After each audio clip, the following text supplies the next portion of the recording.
Good evening, everyone, and welcome to the Cuisine Masterclass in association with Daniel LeBrun. We're going to go out with a bang tonight with Warren Turnbull from District Dining. Yeah. So the first course I'm going to be doing is a salmon scotch egg with a lovely cured salmon salad. It's one of those things, it's quite simple, and if you've got the best ingredients, it's going to make your life so much easier. So if you've got beautiful fresh salmon, and also if you've got lovely fresh free-range eggs, so when you cook them, the yolk's going to be beautiful and golden, and it's just going to create that amazing atmosphere once it's done. We're going to do, like we said, some district dining dishes tonight, and it is all focused on the sharing sort of thing. So the first dish I'm going to be doing, oh sorry, I should introduce Grant Astle. He's actually my head chef at District Dining in Sydney. So yeah, he does a great job. So what we're going to do for our first course is we're just going to do a salmon scotched egg. So just to play on your old classic pork scotch egg. We've just got some boiling water. We have to remember the water has to be boiling.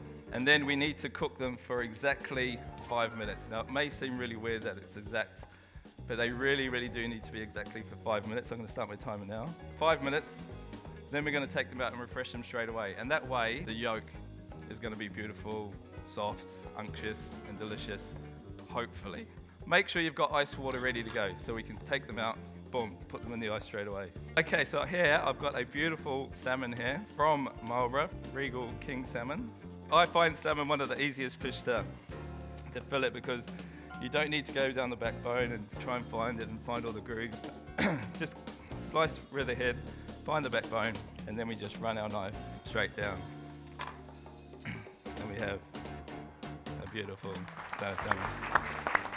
We're going to get a nice piece to cure first, so we just need to clean this up.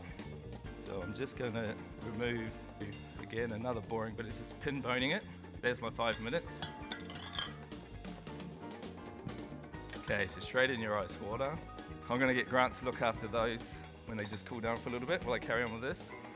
It's always easier, I find, to pin bone a fish when you've taken the skin off because it just releases the bones from the skin. But a trick I've always sort of taught guys and stuff, I'm not actually moving the knife, I'm just wiggling the skin. And it all comes off. For the curing bit, I really want to use that bit that's sort of like there, which is nice and even. So I will just sort of get a nice bit that we're going to do to get rid of all the bloodline. And I'm just going sort of a couple of millimeters above the skin. Okay, so what we want to do is just then pin bone our salmon. I might get you to do this bit, Grant, if that's cool, while I get onto our curing mix for our salmon. One of my favorite things ever is cured fish, not just salmon, but you can cure sort of anything. So I've got some fennel seeds there, I've got some coriander seeds, and some star anise. I'm just going to crush this up.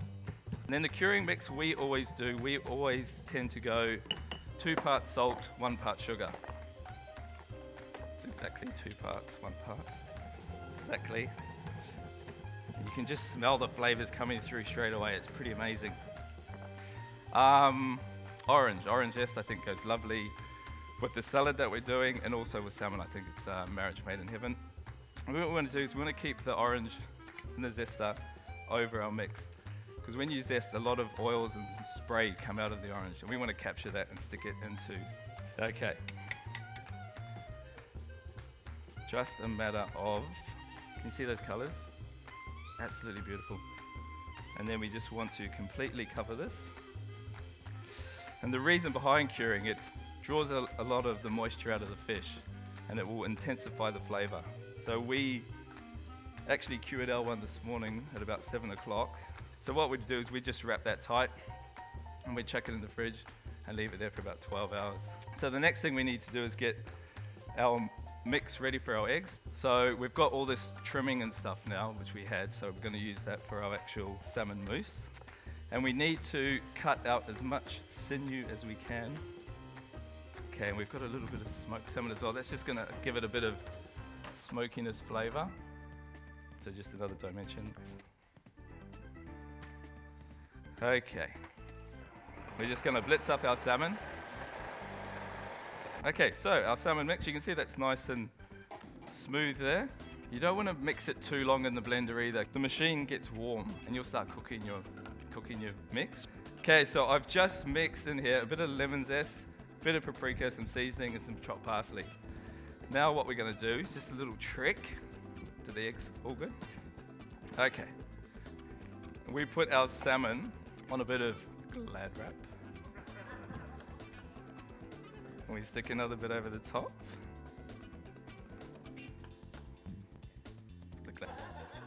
And I'm going to just roll the salmon between the two sheets. What we do is we just chuck this in the fridge to set a little bit, but we don't have one that I prepared earlier. So I'm going to get stuck in and just do one of our eggs straight away. So Grant's peeled our eggs. Okay, so we've got our egg, our salmon mix, and we're just going to wrap our egg so it's nice and even. So I've got another bit of cling film here. Just slightly squeeze it, and that'll just give it that whole perfect amount of salmon around the egg. And then it is purely just a matter of paneing them, which is what everyone else would call crumbing. So our flour, so in our egg. It'd be good to put them in the fridge for even 10 minutes would be more than enough time, just so it sets and it's a bit safer. Okay, and there we have our finished scotched egg, which just obviously needs to be cooked in a second. Okay, I'm just going to pull out the salmon now and show you the salmon, which we cured earlier.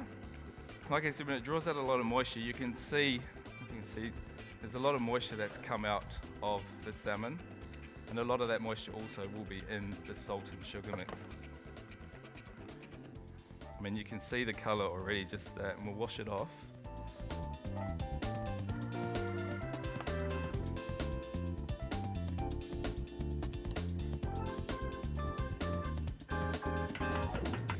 Okay, you can see these eggs have been in the oil there for just a couple of minutes. Bit of lemon. It's got some lovely different herbs here. Okay, so we just got our salad dressed all over. So this is the sort of stuff we do at Dish Eggs. It's quite rustic, but you know, it's like you put it on the table and everyone can just dive in. We've got our eggs, which we can just stick in our egg carton. And our piece de resistance. Let's just see if my one works. Here is our salmon scotched eggs with our cured salmon and just a lovely fennel and orange salad.